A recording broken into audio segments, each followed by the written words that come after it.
ပရိသတ်များအားလုံးပဲမင်္ဂလာပါရှင်။ကျမတို့ရဲ့စူးဟော်ရာကဘာ channel လေးကနေပြန်လည်ကြိုဆိုလိုက်ပါတယ်။ဒီနေ့တင်ဆက်ပေးခြင်းတဲ့အကြောင်းအရာလေးကတော့မန္တလေးမြို့ရဲ့အိမ်တအိမ်မှာဖြစ်ပျက်ခဲ့တဲ့ဂမ်ဘီယာဆန်ပြီးတော့ထူးခြားထားတဲ့နတ်သမီးရုပ်ထုလေးတစ်ခုရဲ့ထိတ်လန့်ခြောက်ခြားဖို့ရအကြောင်းလိုပဲဆိုရမှာပါ။တခါတော့မချိုလို့ခေါ်တဲ့မိန်းကလေးတစ်ယောက်ကသူမရဲ့အဖွားဖြစ်သူဒေါ်ရီကိုပြုစုဖို့အတွက်ပသိမ်ကနေမန္တလေးကိုတက်လာခဲ့တယ်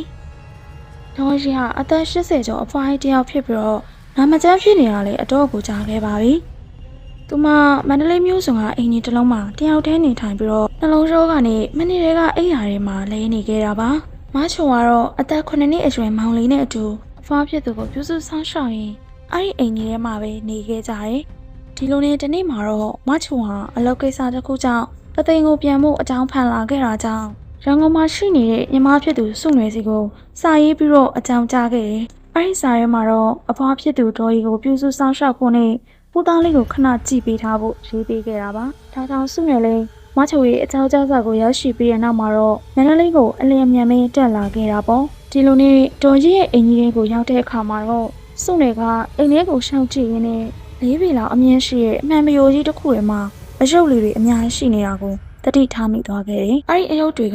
လက်ကျိုးတဲ့အရုပ်ကကျိုးခေါင်းပြက်တဲ့အရုပ်ကပြက်နေပုံစံကိုချိရတာတော့ရှင်းအောင်အရုပ်တွေဖြစ်ဖို့များပါတယ်။ဒီလိုနဲ့ပဲဒေါ်ရီရဲ့အိတ်ခမ်းလေးကိုရောက်သွားတဲ့အခါမှာတော့ကတင်ပေါ်မှာနွမ်းလျစွာနဲ့လဲလျောင်းနေတဲ့အဖွားကိုဒေါ်ရီကိုတနာစပွင့်တွေ့လိုက်ရပါတယ်။သူမဟာမြည်ဖြစ်သူစုရီကိုမျက်လုံးဖွင့်မကြည့်နိုင်ပေမဲ့နှုတ်ကတော့အမောဖောက်နေတဲ့အတန်းနဲ့တူတူလေးပြောနေခဲ့တယ်။ဒေါ်ရီရဲ့ကတင်ဘေးကစပွဲပေါ်မှာတော့နန်းဝက်နန်းစာဝတ်ဆင်ထားတဲ့သုံးလမခန့်အရွယ်ရမင်းရုပ်လေးတယောက်ရှိနေခဲ့တယ်။စုနွေကအဲ့ဒီရုပ်ကလေးကိုမြင်ချင်းမှပဲကြော်ထဲမှာစိတ်ငြိမ်နေအောင်ထူးဆန်းစွာနဲ့ခံစားလိုက်ရပါတယ်။ညီမလေးဘာတွေစဉ်းစားနေရလဲ။အော်ဘာမှမဟုတ်ပါဘူးမမရေဒီလိုပါပဲ။အင်းမဒါနဲ့မမနက်ဖြန်ပသိမ်ကိုပြန်ဆင်းတော့မယ်နော်။အဖွားနဲ့မောင်လေးကိုတေချာကယူဆိုင်ပေးပါကွယ်။မစိတ်ချမယ်နော်။ဒီလိုနဲ့နောက်တနေ့မနက်ကိုရောက်တယ်ဆိုရင်မချိုတယောက်မန္တလေးကနေပသိမ်ကိုပြန်ဆင်းသွားခဲ့ပါတယ်။စုနေလေနာမကျန်းဖြစ်နေတဲ့အဖွားဖြစ်သူကိုပြုစုရင်းနဲ့အချိန်တွေကုန်မှမသိကုန်လာခဲ့တာပေါ့ဒီလိုနဲ့ညနေဆောင်ကိုရောက်တဲ့အခါမှာတော့ဖိုးသားလေးကိုရေချိုးပေးဖို့အတွက်သူနဲ့အတူအပေါ်တက်ကိုတက်လာခဲ့ပါတယ်ပေါ်တက်ကိုရောက်တော့မျက်နှာချင်းဆိုင်ဖြစ်နေတဲ့အခန်းတစ်ခန်းကိုတွေးလိုက်ရပြီးဖိုးသားကညာဘက်ကိုလက်ညှိုးထိုးပြပါတယ်ဘယ်ဘက်ကအခန်းကဘသူ့အခန်းလဲမောင်လေးစုနေရဲ့အမိကိုဖိုးသားကပြန်မဖြေတာကြောင့်သူမလေးအမှတ်တမဲနဲ့ဘယ်ဘက်ကအခန်းကိုလှည့်ကြည့်လိုက်တယ်အဲ့ဒီခန်းကတကားကိုစိတ်ယုံမဲ့စိတ်ထားပြီးအထဲမှာလည်းမီးရီထွင်မထားတာကြောင့်လူမနေတဲ့အခန်းတစ်ခန်းဖြစ်မယ်လို့သူမကတွေးလိုက်မိပါတယ်။ဒါပေမဲ့ရုံတရက်ဆိုသလိုဖိုးသားလေးကကျမ်းမြင့်ကိုခေါင်းဝိုင်းဆိုင်ကြည့်ပြီးတော့အခုလိုမျိုးပြောလိုက်ပါတယ်။အဲ့ဒီခန်းထဲမှာတခြားတစ်ယောက်ရှိရယ်။ဟင်ဟုတ်လို့လားဒီအိမ်ရှိထဲမှာငါတို့၃ယောက်ပြင်တခြားသူရှိသေးလို့လား။ရှိရဲမမလာအမြန်သွားကြမယ်ဗျ။အဲ့ဒီလူကသူ့ကိုနှောက်ရှက်တိတ်မကြိုက်ဘူး။စုနေလေဖိုးသားလေးရဲ့ထူးဆန်းတဲ့စကားတွေကြောင့်သူမရဲ့စိတ်ထဲမှာအတော်လေးကိုအံ့ဩနေခဲ့ပါတယ်။နောက်ပြီးတော့ဒီအင်ကြီးထဲမှာသူတို့၃ယောက်ပြင်ဘယ်သူထက်ရှိနေသေးရလဲဆိုတာသိကျင်သွားတာပေါ့။ဒီလိုနဲ့အဲ့ဒီနေ့ညမှာပဲဖိုးသားလေးကိုထော်သိပ်ဖို့အတွက်သူ့ရဲ့အိတ်ခမ်းလေးကိုလိုက်ပို့ပေးခဲ့ပါတယ်။အမသားကိုပုံမြင်ဖက်ပြပါလား။ဖိုးသားကအဲ့လိုပြောလိုက်ပြီးတော့သူ့ရဲ့လက်ထဲကအိယာဝင်ပုံမြင်စာအုပ်ကိုစု့နယ်စီကိုလှမ်းပေးလိုက်ပါတယ်။စာအုပ်လေးကအတော်ကိုဟောင်းနှွမ်းနေတဲ့ရှင်းဟောင်းပုံမြင်စာအုပ်လေးဖြစ်ပြီးတော့အဖုံးမှာတော့ဝင်ပလီဆိုကြီးနဲ့မြင်းလဲသမားပုံမြင်လို့ရေးထားပါတယ်။မောင်လေးကဝင်ပလီတွေကိုမကြောက်ဘူးလား။စုနယ်ကအဲ့လိုမေးလိုက်တဲ့အခါမှာတော့ဖိုးသားဟာစာအုပ်မျက်နှာဖုံးပေါ်ကဝင်ပလီကိုလက်ညှိုးထိုးပြီးတော့အခုလိုမျိုးပြောလိုက်ပါတယ်။မကြောက်ဘူးမသူတို့ကသားတငယ်ချင်းတွေပြအကျင့်မကောင်းတဲ့အယုတ်တွေကိုဆိုသူတို့ကကြိုက်စားပစ်တယ်လေ။နောက်ပြီးတော့သားကိုလာတိုက်တဲ့အယုတ်တွေကိုလည်းသူတို့ကအလွတ်မပေးဘူးဗျ။ဖိုးသားကအဲ့လိုပြောပြီးတော့ကာယာရီနဲ့အညိုမဲဆွဲနေတဲ့သူ့လက်နှစ်ဖက်ကိုစုနယ်ကိုပြလိုက်ပါတယ်။စုနယ်လေးကာယာရီနဲ့ပြည့်နေတဲ့ဖိုးသားလေးရဲ့လက်ကိုကြည့်ပြီးတော့အတော်လေးကိုအားတင်နေတာပေါ့။ဒီအိမ်မှာမကောင်းတဲ့အယုတ်ဘယ်ရုံမှမရှိပါဘူးကွ။ကဲပုံမြင်ဖက်ပြမယ်နော်။မနာကိုလာခဲ့။ဒီလိုနဲ့ပဲစုနယ်လေးပုံမြင်ဖက်ပြပြီးတော့ဖိုးသားလေးကလည်းသူမရဲ့ဘေးမှာပဲနှစ်ချိုက်ချိုက်ကိုအိပ်ပျော်သွားခဲ့ပါတယ်။သူမလည်းတနေကုန်ပင်ပန်းထားတာကြောင့်တိတ်မကြခင်မှာပဲဖိုးသားလေးရဲ့ကတင်ပေါ်မှာပဲအိပ်ပျော်သွားခဲ့ပါတယ်။စုနယ်အိပ်ပျော်နေတော့မှပဲအခန်းပြင်ဘက်ကနေထူးဆန်းတဲ့အတန်တွေကိုကြားလိုက်ရတာကြောင့်သူမလည်းအိပ်ပျော်နေရကနေလန့်နိုးလာခဲ့ပါတယ်။အဲ့ဒါနဲ့ပဲစပွဲပေါ်မှာရှိတဲ့နိုင်ကိုကြည့်လိုက်တော့မနက်တနာရီတောင်မှပဲထိုးနေခဲ့ပါပြီ။ဒီလိုနဲ့စုနယ်လည်းတီးကျင်စိတ်နဲ့အတူအိပ်ရာတွေကနေထအခန်းပြင်ကိုထွက်လာခဲ့တာပေါ့။ သူမအခန်းပြင်ဘက်ကိုလှည့်ကြည့်လိုက်တဲ့အခါမှာတော့အရာလုံးကပုံမှန်အတိုင်းပဲဖြစ်နေပြီးထူးဆန်းတာဘာတစ်ခုမှမတွေ့ခဲ့ရပါဘူး။အဲဒီနောက်မှာတော့ရုတ်တရက်ဆိုသလိုပဲမီးပြတ်သွားခဲ့တာကြောင့်စုနယ်လည်းရှင်ထဲမှာထိတ်ကနေဖြစ်သွားခဲ့ပါတယ်။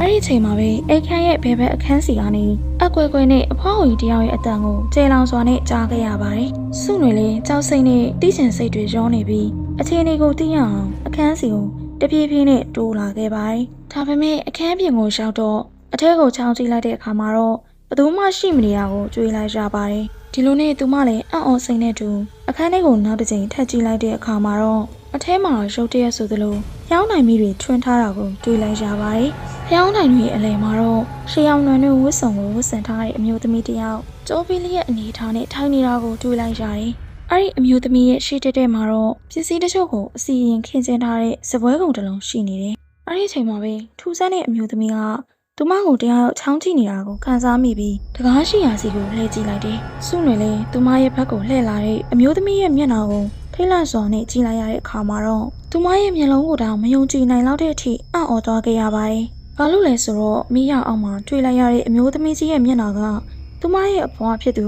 ဒေါ်ကြီးပဲဖြစ်နေလို့ပါ။နန်းဝင်နန်းစားတွေကိုထူးဆန်းစွာနဲ့ဝတ်ဆင်ထားတဲ့ဒေါ်ကြီးက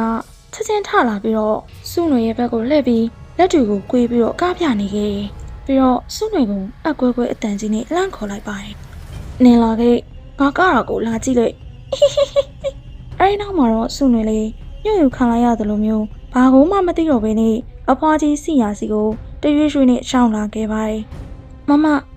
မသွားနဲ့အခန်းထဲကိုဝင်တော့မယ်ဆဲဆဲမှပဲ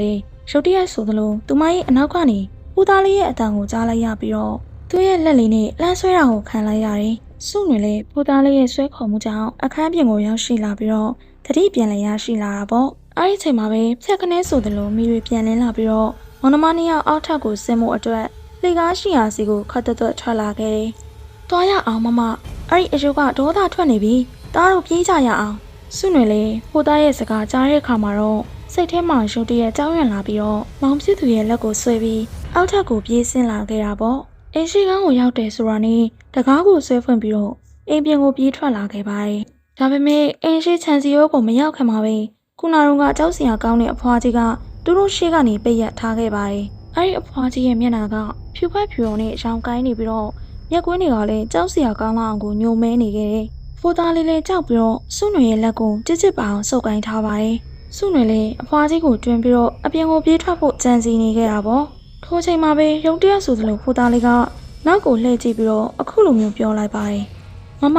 ဟိုမှာသားတငယ်ချင်းတွေသားတို့ကိုကူညီဖို့လာကြပြီ။ဒီလိုနဲ့စုနယ်လေးနောက်ကိုလှည့်ကြည့်လိုက်တဲ့အခါမှာတော့အိမ်ထဲကနေပြေးထွက်လာတဲ့ဝင်းပလွေအုပ်ကြီးကိုထူးဆန်းစွာနဲ့တွေးလိုက်ရပါတယ်။ဝင်းပလွေတွေကအဖွားဝကြီးစီရာစီကိုပြေးလာပြီးတော့သူမကိုတစားစီဖြစ်အောင်ဝိုင်းကိုင်နေကြတယ်။ပြီးတော့စုနယ်ရဲ့မျက်စိရှိမှာပဲအဖွားကြီးကိုဝိုင်းကြည့်ပြီးတော့ရုတ်တရက်ပြောက်ကွယ်သွားပါတော့တယ်။စုနယ်တို့မောင်နှမလေးဒီအဖြစ်ကိုခဏကြာအောင်ရက်ကြည့်နေမိပြီးတော့နောက်ဆုံးမှာတော့အင်းရှိလမ်းမပေါ်ကိုထွက်ပြေးလာခဲ့ပါတယ်။လမ်းပေါ်ကိုရောက်တော့ဘေးကိုသွားရမှာမသိတာနဲ့ပဲခြေဦးတရားကိုပြေးလာခဲ့ကြတာပေါ့။သူမရဲ့စိတ်ထဲမှာတော့ဖိုးသားလေးကိုဒီအိမ်ကြီးနဲ့ဝင်းရစီကိုခေါ်လာဖို့ပဲစဉ်းစားနေမိတာပါဒီလိုနဲ့မနက်မိုးလင်းတဲ့အခါမှာတော့စုနယ်တို့မနမဘတ်စကားမတိုင်တစ်ခုကိုရောက်ရှိနေပြီးတော့ညကဖြစ်ပျက်တွေကိုပြန်စဉ်းစားနေမိပါတယ်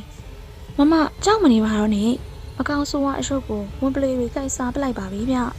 စုနယ်လည်းဖိုးသားလေးရဲ့စကားကြောင့်အရာအလုံးကိုတဖြည်းဖြည်းနဲ့နားလည်လာခဲ့ရပါတယ်ဖိုးသားလေးရဲ့တငယ်ချင်းတွေဖြစ်တဲ့ဝန်ပလေးအရှုပ်လေးတွေကတာမန်အရှုပ်လေးတွေမဟုတ်ဘဲနဲ့မော်အရှုပ်လေးတွေသာဖြစ်ပါတယ်။အဲ့ဒီအရှုပ်လေးတွေကဖိုးသားလေးဒုက္ခရောက်နေတဲ့အချိန်မှာအသက်ဝင်လာခဲ့ပြီးတော့သူတို့မောင်နှမနှစ်ယောက်လုံးကိုကယ်တင်ပေးခဲ့တာပါ။နောက်ပြီးတော့သူတို့တွေးခဲ့ရတဲ့မကောင်းဆိုးအဖွားကြီးကဒေါ်ကြီးဖြစ်ပြီးတော့သူမကိုစပွဲပေါ်မှာရှိနေတဲ့ရမင်းရုပ်ရဲ့ဝိညာဉ်ကဝင်ရောက်ပုန်ကတ်ခဲ့တာဖြစ်ပါတယ်။အဲ့ဒီနေ့မှာပဲသူတို့မောင်နှမနှစ်ယောက်လေးမျိုးစုံကအင်ကြီးရှိရာစီကိုပြန်လာခဲ့ကြတယ်။အိမ်ထဲမှာရိုးရိုးတဲတဲဖြစ်နေတဲ့လူတွေကိုတွေးလိုက်ရပြီးတော့အမဖြစ်သူမချိုပြန်ရောက်နေတာကိုလည်းတွေးလိုက်ကြပါတယ်။ဒေါ်ရှိကိုတော့အိတ်ချာပေါ်မှာဗာတန်ရမှမရှိဘဲနဲ့အိတ်လျက်သားသေးဆုံးနေတာကိုတွေးခဲ့ရပါတယ်။အာနာပိုင်လူကြီးတွေကတော့ဒေါ်ကြီးကနှလုံးဖောက်ပြီးတော့ဆုံးသွားခဲ့တာဖြစ်တယ်လို့ပြောကြပါတယ်။သူမရဲ့အိတ်ရဘေးကစပွဲပေါ်မှာတော့မီးလောင်ပြီးတော့အပိုင်းပိုင်းဖြစ်နေတဲ့ရမင်းရုပ်လေးကလွဲပြီးဘာမှထူးထူးခြားခြားမတွေ့ရပါဘူး။ဒီလိုနဲ့မောင်ဖိုးသားလေးကတော့မချုံနဲ့အတူအဲဒီအင်ဂျီထဲမှာပဲနေခဲ့ပြီးစုတွေကတော့ရန်ကုန်ကိုပြန်သွားခဲ့ပါတယ်။ သူတို့ဟာအဲ့ဒီအိမ်ကြီးထဲမှာတညတာကြုံတွေ့ခဲ့ရတဲ့အဖြစ်အပျက်ကိုတော့ဘသူကမှပြန်မပြောပြခဲ့ကြပါဘူးတကယ်လို့ပြောပြခဲ့မယ်ဆိုရင်တောင်မှသူ့ပြောတာကိုဘသူမှယုံကြည်ကြမှာမဟုတ်ပါဘူးဒါပေမဲ့ဖိုးသားလေးကတော့ဖြစ်ပျက်သမျှအားလုံးကိုအရင်က အကုန်သိနေပြီးသားသူဖြစ်ပါတယ်ဒါကြောင့်ဒီရုပ်တွေအင်ဂျီရဲကိုဘယ်လိုရောက်နေလဲဆိုတာကိုတော့သူနဲ့တည်သွားတဲ့ဒေါ်ရီကလွယ်လို့ဘယ်သူမှသိနိုင်ကြမှာမဟုတ်ပါဘူးပရိသတ်ကြီးကရောဒီလိုထူးဆန်းပြီးတော့ကံမရဆန်တဲ့အရုပ်တွေကလောကကြီးမှာတကယ်ရှိနေတာလားဒါမှမဟုတ်ဒီလိုအရုပ်တွေနဲ့ပတ်သက်ပြီးတော့ပရိသတ်ကြီးတို့ကိုယ်တွေကြုံခဲ့ရတဲ့ဇာတ်လမ်းလေးများရှိရင်လေကောမန့်မှာပြောပြသွားခဲ့ကြပါအောင်ရှင်အချိန်ပေးပြီးတော့နားဆင်ခဲ့ကြတဲ့ပရိသတ်ကြီးကိုကျေးဇူးထူးပဲတင်ရှိပါရစေနောက်ထပ်အသစ်သောဇာတ်လမ်းကောင်းလေးကိုနားဆင်နိုင်ဖို့အတွက်ကျမတို့ရဲ့ YouTube Channel လေးကို Like and Subscribe လုပ်သွားပေးဖို့လည်းတောင်းဆိုလိုက်ပါရရှင်